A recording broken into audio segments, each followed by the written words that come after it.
He's Kyle. And this is Justin. And this is Dudes and Dingers. It's proven in the article, if you look, every team, other than the Astros, which we'll get to in a little bit, has added scouts in the last 3 years, 4 years, and that number is increasing. So scouting's not going away, and technology certainly isn't replacing it. Yeah, I think the Astros are a unique case, and a lot of people watch what they're doing because of the success that they've seen through the draft over the past 5 to 10 years, through developing some of their players. And then the World Series is secondary to some of the data that you see throughout their minor league system. But from a business perspective, they've chosen to go with less scouts, where some teams have kept the same number of scouts, sometimes increased the number of them.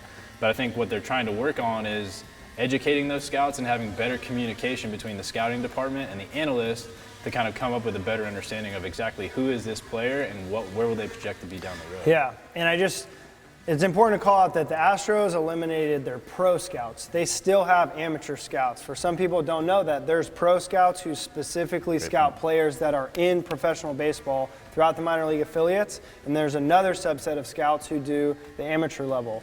There's also another small scout that does the international, the Dominican Republics, the Venezuelas, and things like that. So the pro scouts, where all the data is implemented, there's TrackMan in all the facilities, there's not necessarily a need, they're already part of the organization. But the amateur scouting, where there's still less technology, is a place where you do need scouts to be.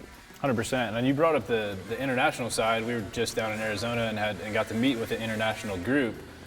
Blast technology is one of the few technologies that they're able to literally have in their pocket, bust it out, put it on a bat, and bring back good information.